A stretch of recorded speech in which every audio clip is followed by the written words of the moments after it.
Hello, my name is H.A. Musser. I'm the president and CEO of Santa Maria Community Services. We're a local nonprofit on the west side of Cincinnati, serving more than 3,000 individuals every year. We've been in business strengthening families for more than 100 years. And for 36 of those years, I've been part of the organization. You might ask, why have I been at this organization so long? Well, it's because of the work that we do, the people we serve, and the people that I get to work with every day who are such dedicated staff and volunteers who are committed to making a difference. Let me tell you just a little bit about what we do. Santa Maria works in a neighborhood-based fashion to support families that are raising very young children, newborns up to preschool. We help those parents get their kids ready for kindergarten so that they can be successful. We work with middle school students at a local public school that are really at risk and help support their families as those kids succeed academically. We engage young adults who've dropped out of school and want to go back and get their high school equivalency, and then get them on a path to employment and a career. We work with families to improve their health, those who have chronic health conditions or other concerns around wellness. We teach English to adults who are immigrants to our country and need to know the language and be able to participate fully in our culture. And wrapping it all together, we are able to help people on a path out of poverty by pulling all of these pieces together and also working with those families on financial stability and housing stability and learning how to manage their money. So lots of ways that we're supporting and strengthening families. I would tell you that our work has been impacted by the COVID-19 pandemic. We've been working more remotely, but we have continued to reach out daily to drop off packages of food and supplies that they need for cleaning and activity packets for children to do at home. Lots of activities and lots of opportunities to make a difference with families. And so we just thank you for joining us this week for Setting the Table. This is our first attempt at an online event, and we're just excited to have Steve Raleigh and so many others supporting this work. And we want to just thank you for joining us this week in helping families help themselves. Thank you, H.A. I'm happy to be part of Setting the Table. I'm Steve Raleigh, the Chief Meteorologist from WCPO 9 News. I was originally asked to MC an in-person event called The Sharing Table earlier this year. However, the pandemic forced the event to be postponed until September 10th, and it'll still happen. Oh, it's going to happen at Rheingeist Brewery. But we envisioned creating a new online fundraiser called Setting the Table to not only build anticipation for the proposed event, but also create new ideas and new connections as well. So, thank you very much for participating. Now, before I dive into the details, I want to thank the presenting sponsor, Nehemiah Manufacturing. They've been an incredible asset to the Price Hill community, a wonderful community partner. I also want to thank just all of the sponsors because they make both events possible. Setting the Table will happen from July 6th to the 10th. Every evening, a video of cooking demonstrations featuring local chefs will be uploaded onto Santa Maria's Facebook and YouTube pages, as well as another platform, and this one's called GiveSmart. Now, the videos. We'll show you how to prepare a delicious meal from some of Cincinnati's finest chefs. You can watch these videos, obviously, from your computer, mobile device, whatever is, well, works for you, and you can leave a comment. We encourage you to do so. On Thursday, July 9th, HA and Santa Maria employees will host a virtual conference call to check in with supporters and participants. So the best thing to do to check on that is to take a look at the Facebook page for more information. Now, while watching the videos, you can support Santa Maria. Visit stt.givesmart.com to donate, buy raffle tickets, and buy handcrafted bowls. Again, visit stt.givesmart.com to support Santa Maria. Now, speaking of raffles and bowls, take a look at these incredible raffle baskets. Now, by visiting the website, you can purchase one ticket for $5 or 5 tickets for $20. We also have beautiful clay bowls that were handcrafted by the artisans at Queen City Clay. They're just gorgeous. Each bowl costs $20, and you can certainly buy one for yourself or in kind, perhaps, for a Santa Maria client. Details about distribution of all of the purchased items will follow. Again, it's www.stt.givesmart.com to buy raffle tickets and bowls. And now for the moment you've all been waiting for. I'm happy to introduce the next chef as they prepare a delicious meal. Now I'll see you after the demonstration. Enjoy. Bon appetit. Now, in Argentina, there's actually fugaza and there's a fugazetta. The difference between both is a fugazetta is a stuffed pizza pie. So it's gonna be one layer that's gonna be cheese, ham, and olives. And then the top layer, it's gonna be onions with olive oil and a little bit of cheese. So the first thing I did is just combine all the dry ingredients. So that's the flour, the yeast, salt, and the sugar. I know that some people are wondering why I did not activate the yeast and water. You don't have to. It's not necessary. You can just combine everything together and just give this a stir so then everything combines evenly. So now from here, you can decide whether you want to make a dough by hand, or you can use, if you have a mixer, you can create that. Since I have a mixer, I'm gonna go ahead and use my mixer for this dough. So we're right by the mixer, so I already have my dough hook attachment, and I'm just gonna lift this up, and I'm gonna gradually start adding the water, little by little, so it starts creating a dough ball. And I start at the smallest setting. Like I said, you don't have to use a mixer for this step, but I have a nice mixer. I'm gonna use it. So I start combining little by little. You can see, if I pour all this water right now, if I pour all my water in there right now, this is gonna turn into a porridge. This is not what I want. I want to start creating a small dough ball. So gradually, I'll start adding my dough slowly. So you can see it starts. First, it's just gonna become a few clusters, and then eventually will turn into a dough ball. This will probably take about a good 10 to 15 minutes until you have a soft, shiny dough ball. As you can see here, the clusters are getting bigger and bigger, so I'm just gonna keep adding more water.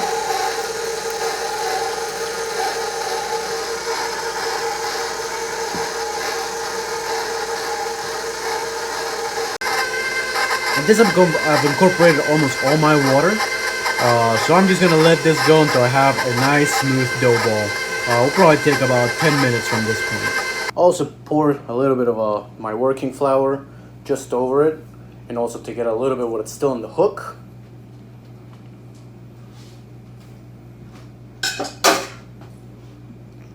Get some flour on my gloves, or on my hands. Again, you don't have to use gloves. I mean, it's your kitchen. You don't have to use that. I like to use them because I don't like to have my hands all messy. At the end, I just like to be able to just get this and just be done with it. And then I'm just gonna transfer this over to my station. Pour a little bit more dough just to make sure that I'm just gonna put this on the surface just to make sure that nothing really sticks to my board. I'll just work this over with the spatula so everything is out.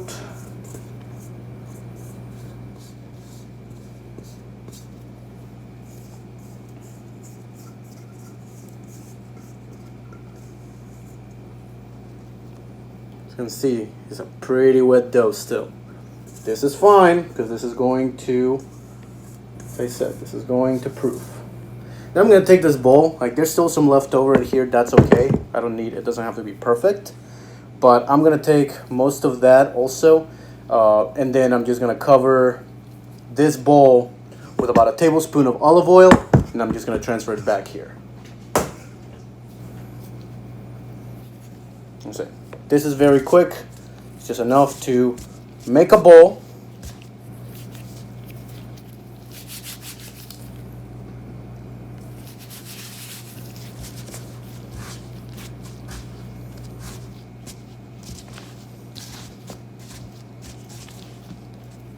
Okay, so what I've done instead is I've taken a bowl and I'm putting about a tablespoon of olive oil. I'm just gonna grease it. I don't want to put a lot of oil, just enough so the dough will not stick to it. So that's all I'm using right here.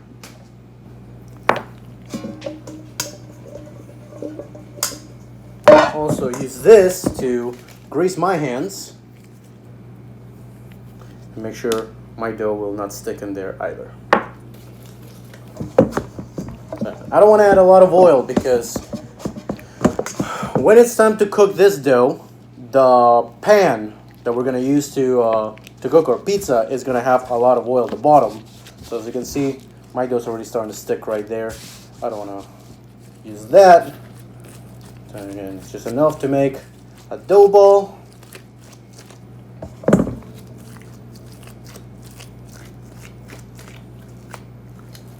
Just work the surface, transfer this over.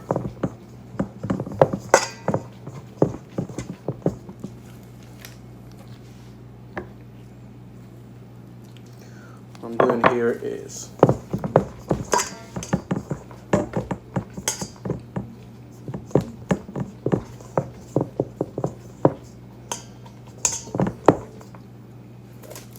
so the next thing to do is we have to start doing the caramelized onions for the top layer of our fugazetta. So for that, I have 2 yellow onions. Now this may sound like this is a lot of onions for a pizza, but keep in mind that I'm going to caramelize and reduce these by a quarter of their size. So I'm really going to be using, at the end, these 2 onions are going to be the size of half an onion. They're going to be caramelized. A lot of the water is going to be taken out. And also, I'm going to add a little bit of sugar, not too much salt, because again, I don't want the pizza to be too salty. But then I'm going to finish them off at the end with red wine. Okay, so as you can see, I already finished, slicing my onions. So all I'm doing here is just adding literally a pinch of salt. Just a pinch of salt. Do not add more than that. Do not add too much salt because remember, these guys are going to reduce. You don't want these onions to overpower the pizza. We already have a salty ham. We're going to have olives in there. So there's going to be a lot of salt. So you do not want to overpower in your pizza being taken over by the salt monster. All that we have going on here is just a hot pan, olive oil. But one thing that I've learned that makes my onions, my caramelized onions a little bit better is just a little bit of butter. So a combination of olive oil and butter. I'm going to wait for this to get hot, and then I'm going to throw the onions in there.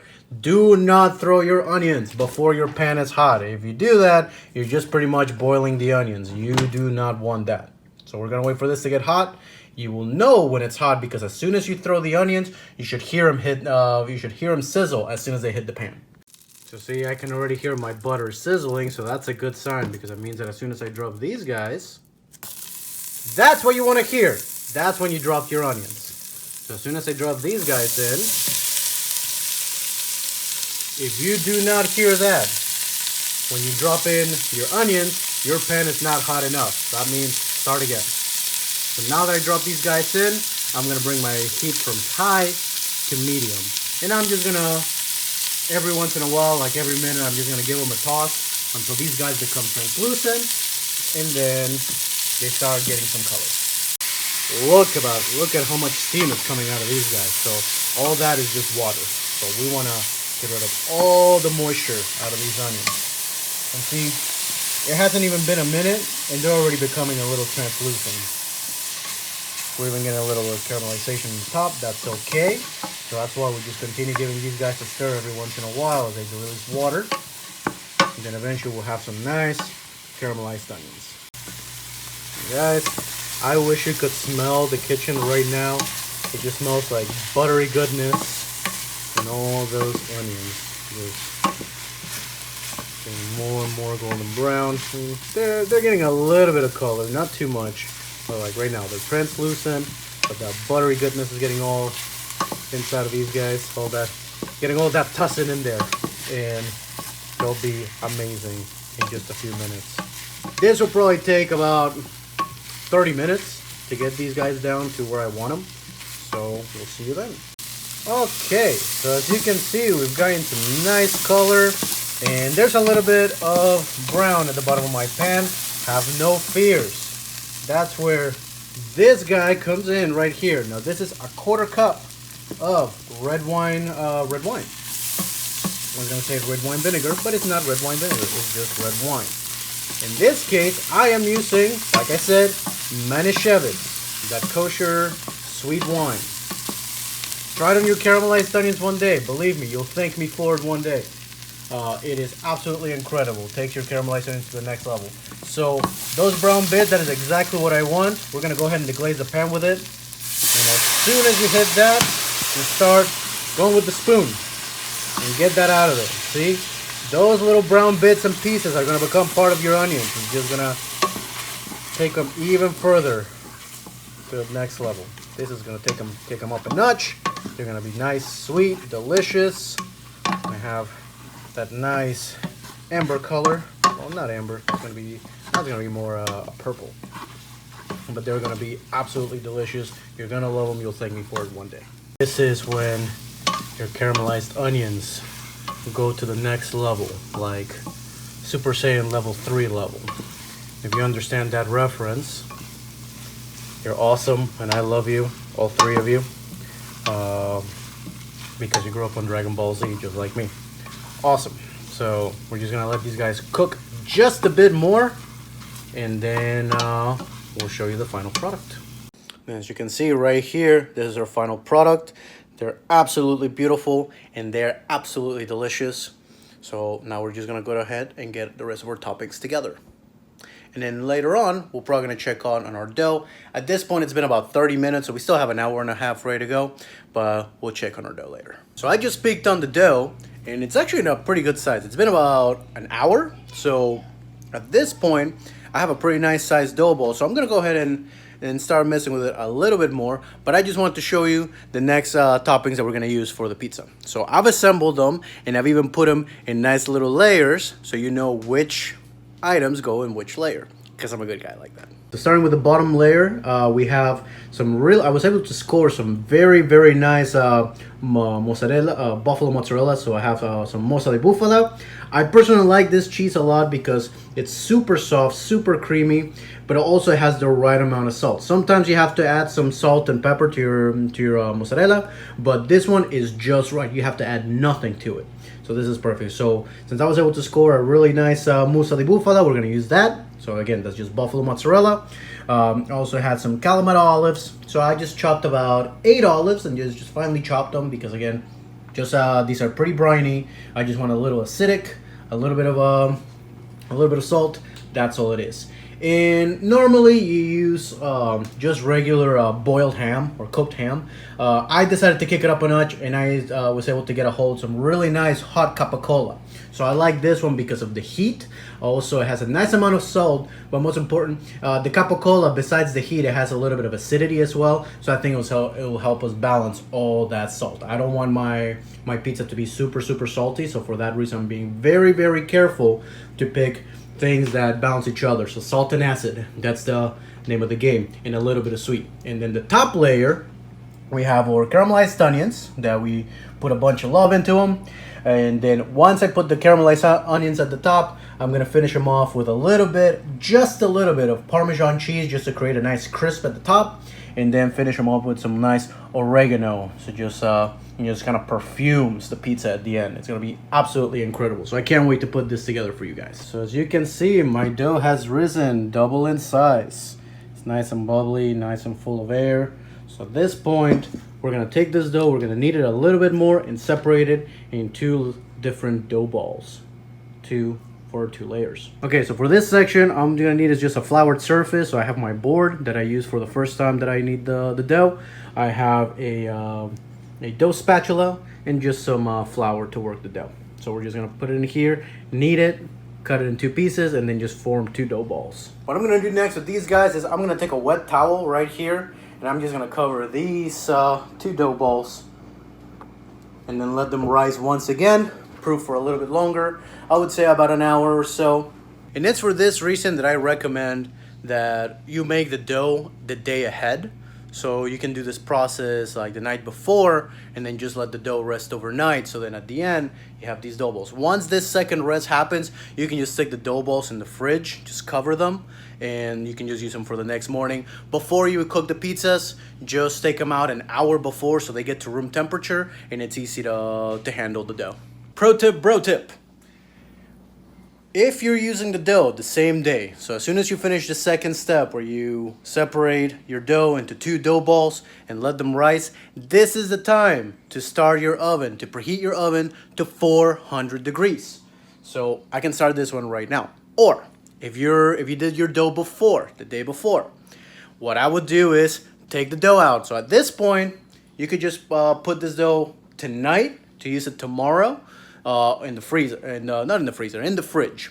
So, if you're gonna do it the next day, as soon as you pull the dough out of the fridge, go ahead and start your oven to 400 degrees. By the time your oven gets to 400 degrees, that will be around the time that either my dough has rested enough that I can start using it again, or my dough has come to room temperature so I can start kneading the dough into my pizza pans.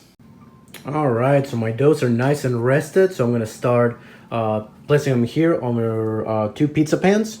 So I'm just going to put a little bit of oil, and I'm just going to grease each one of these pans because I'm going to start flattening and forming my pizza right here on these pans. So after 20 minutes in the oven, you can see it's already getting very nice and golden and crispy. So now this dough is ready to sustain the caramelized onions we're about to put on top.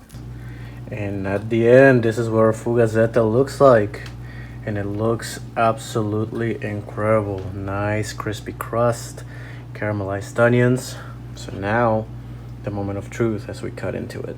Now, you could attempt to try and cut this with a pizza cutter, like a round pizza cutter. You don't need that drama in your life.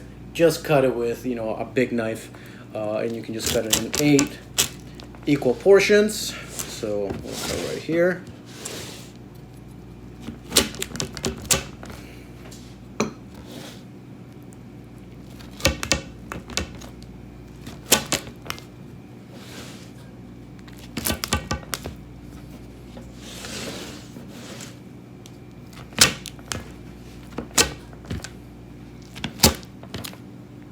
And now for the moment of truth. You could use, this is a big knife enough that I can also use as a spatula. That's why I like this. One of my big knives. So, moment of truth. Look at all that cheesy goodness. And you could eat this with your hand, but a fugazetta is really more of a knife and fork pizza. Which is funny because when I first moved here to the U.S., I still ate my pizza with knives and forks, so I would get made fun of a lot for it. But you could eat it with your hands. You probably this is easier to eat with a knife and fork, but there's no rules. You can eat it however you want. But guys, this is absolutely amazing. I hope you enjoy it, and it's a super simple recipe. Good luck in the kitchen. Wow, that was incredible. I want to go home now and just start cooking. I really hope you enjoyed the demo and all the other demos that will be uploaded this week for Setting the Table. Once again, thank you to Nehemiah Manufacturing for sponsoring this event. Now, we encourage all of you to keep participating all week long with all of the chefs that'll be here, and hopefully you'll continue to give. Remember, you need to take a moment right now. Just go to stt.givesmart.com. Thank you again for supporting Santa Maria, especially with this new online event, Setting the Table. We hope that you'll participate not only during this week, but also the sharing table. Remember, that's still on September 10th at Rheingeist Brewery.